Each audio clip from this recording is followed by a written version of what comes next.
What's up, fight fans? UFC 325 is live, and we got 14 fights packed with power, submission, and chaos. From the prelims to the main event, every fight matters, but today we're diving straight into the top card. I've broken down all keys and picks, so let's get to it. Alexander Volkanovski versus Diego Lopes. Main event alert. Veteran versus young finisher. Can Volkanovski experience survive Lopes' momentum for their second fight? Maybe.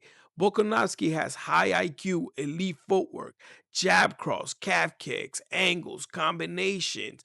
Now, he circles around, pressures you. He got the advantage when he's in his range. His weakness is his durability now, and his cardio has been dropping, but he can absorb damage. He leaves his chin open when going back. Key for Bulk is to slow down the pace.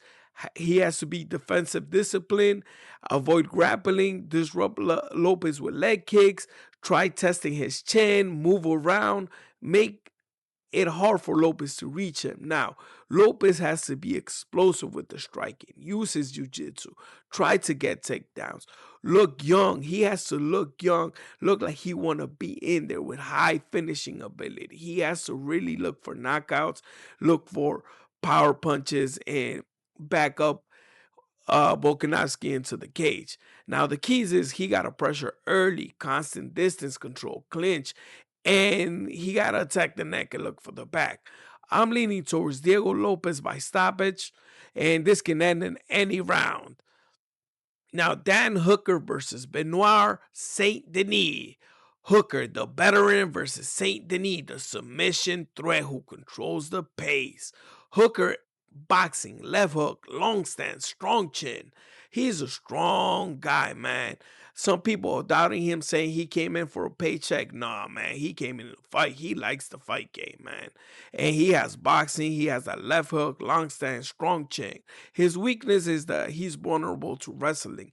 His stance makes it easier to be taken down, even though he has a good takedown defense. Now, he has to keep this fight at range, jab constantly, test the chin early, and avoid the ground. Now, Saint Denis needs to forward pressure, use his explosive combos, improve that wrestling, and commit for the takedowns and really expose the chin of Dan Hooker and expose the neck. Now, one key thing here, Saint Denis' chin is weak. He has been hit and has been KO before. He needs to avoid getting jabbed at, avoid getting pounded by Dan Hooker. My pick is Saint Denis by submission, but Hooker is live on this one. Now, Rafael Fiziev versus Mauricio Ruffy.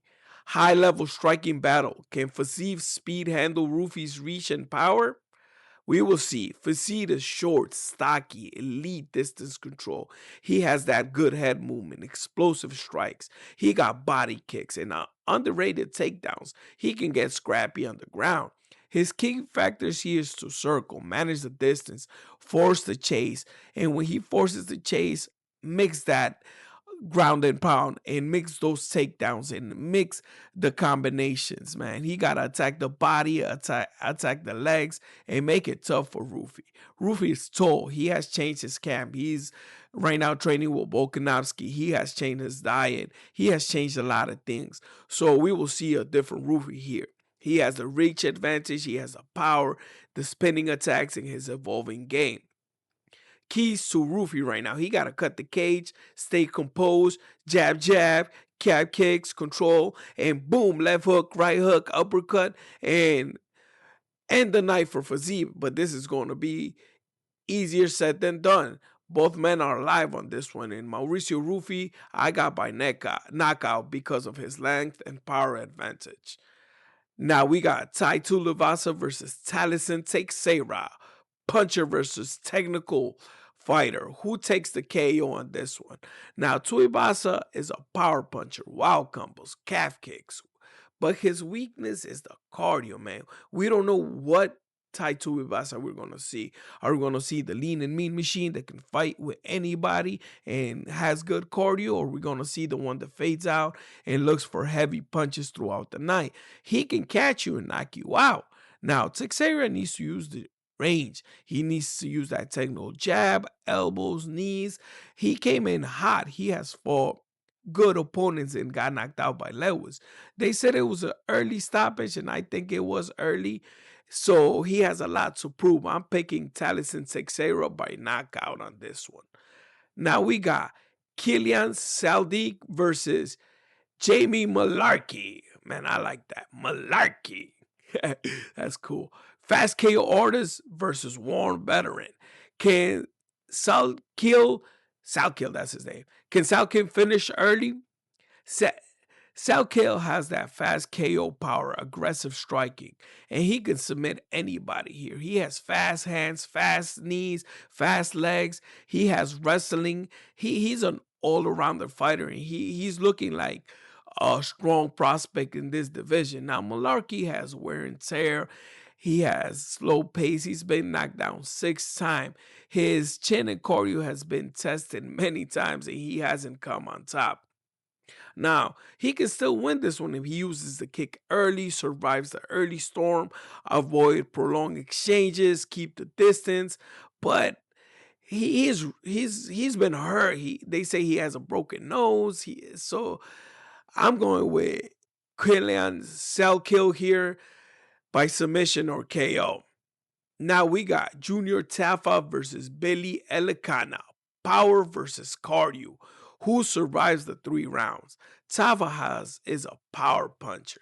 He has kickboxing combos, but fades after round 1. He's a powerful puncher. He can stay toe to toe with anybody, but I don't like the way he comes in here. He needs to close the distance, cage pressure. He needs to be the heavy puncher early, manage his energy. If he manages his energy, he has a chance. Now, Elikana needs to show his striking. He needs to show his jiu-jitsu. He needs to show his cardio advantage and mix the wrestling, mix the strikes. I like Billy Elikana. He needs to circle the cage, jab combos, mix the takedowns, man. He don't need to trade toe-to-toe with Tafa. Wait till Tafa fades and then put that work on him. Billy Elikana by stoppage. Maybe a knockout in the late rounds, man. Now we got Cam Rawsthorne versus Cody Brundage. Power strike meets veteran grappler. Who finishes first? Rustin is a long, powerful, fast combinations, dangerous submission. He has a lot to prove in this division, man. He's still in the early stage in his UFC career, but he has faced some pretty good names, man, and he's ready for a war. He gotta test the chin early, avoid rolls, use more of the wrestling and the back control, look for submissions. Man, he need to be strong on this one. Now, Brundage is a UFC vet. He thrives in KO, strong wrestling, can land big shots. His record is a little iffy. He has 2 win streaks, then loses, then 2 win streak and loses, and then there's a draw, there's this, there's that. So his fighting style is great, but I'm picking Cam Rawsthorne here by knockout submission if he stays disciplined. Now, we got Jacob Malkoun versus Torres Finney. BJJ is specialist versus unstoppable wrestler. Who controls the fight? Now, this is an interesting one. They're giving Finney this. They're giving Finney Maluk because Finney has been in Dana White Contender Series 3 times, and 3 times he didn't convince the boss. And the last time they just was like, okay, we're gonna give you a fight. And his last fight was boring, man.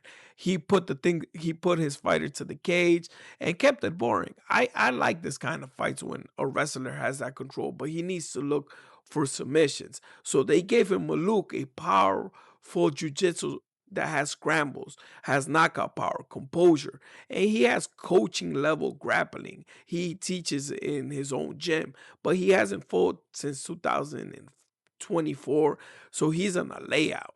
Now, Finney is physically explosive, man. He reminds me of Bobby Lashley in the wrestling days, man. He got that body.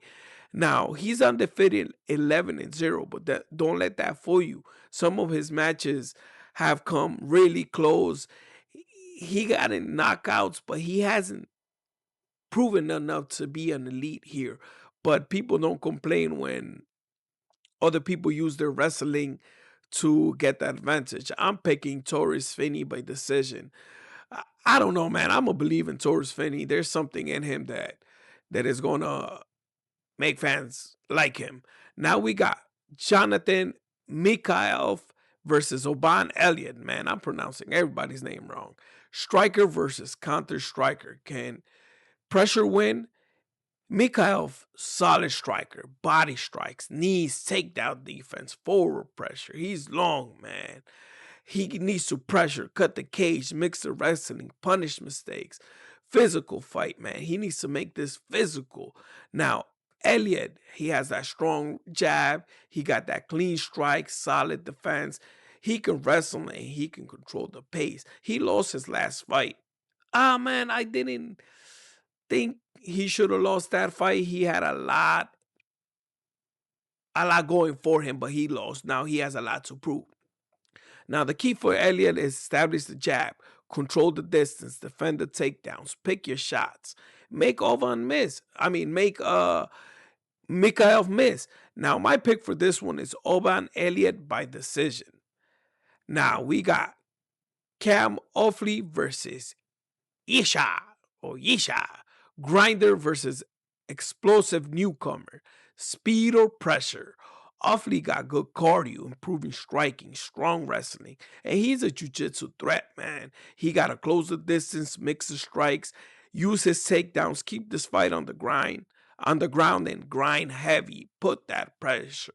Now, Jisa, he's fast, explosive striker, karate style movement. He got that karate style dance kind of feeling to him, and he can knock you out. He got momentum coming off of a KO rebound, so he's ready for war, man. He needs to use the speed, the movement. He needs to fight at range, keep this fight clean and yet dirty at the same time. Avoid grappling. I think he can take the knockout, man. My pick is Ye-Sha by knockout.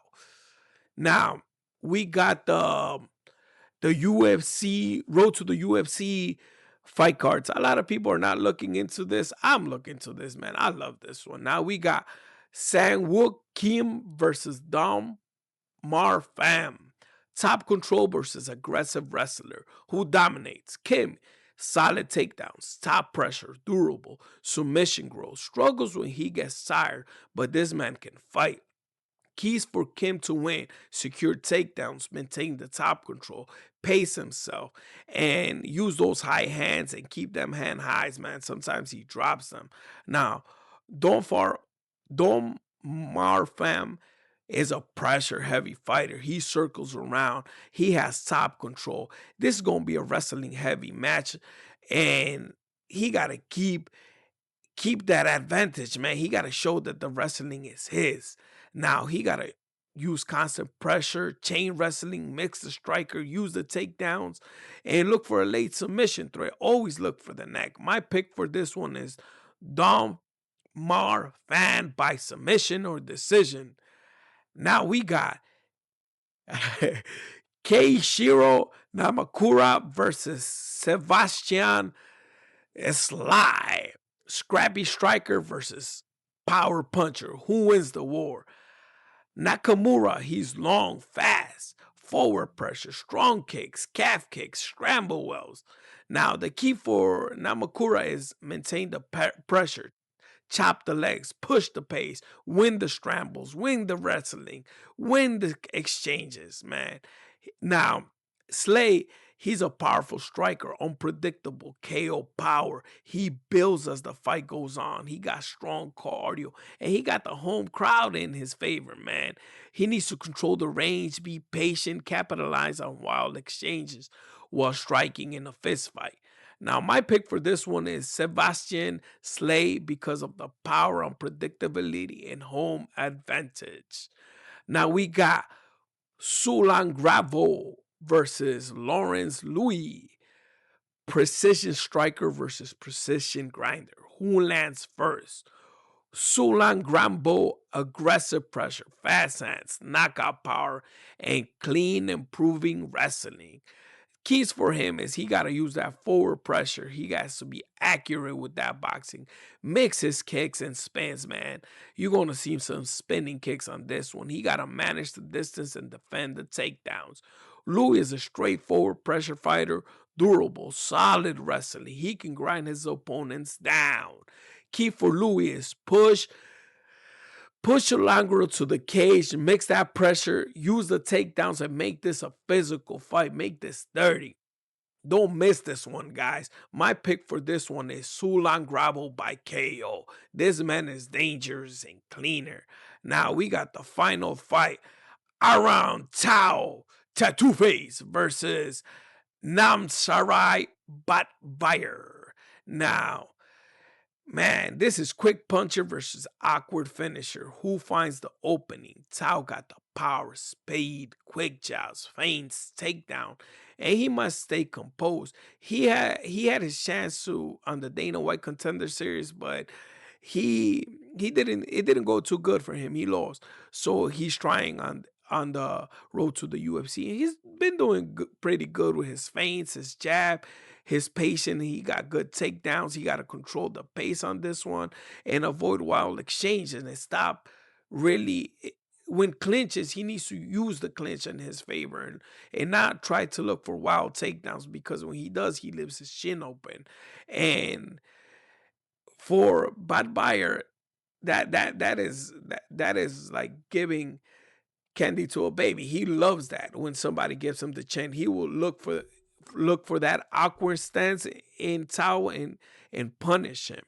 Now, Budweiser has an awkward stance. He got long kicks. He got knockout and submission threat all around. He got good top control. He got to use the range, the movement. He got to be patient and capitalize on scrambles. He got to secure the top and fight ugly, man. Now, my pick for this one is Namsarai Batbuyer by KO submission, but Tao Tattoo Face is live on this one, and he can change the game at any moment, man. Now, that's my UFC prelim breakdowns. Prelims are full and explosives. They're going to be knockouts on this one, wrestling battles, submission threats, man. You don't want to miss this one. Drop a like if you agree with this picks. Subscribe for the full UFC coverage.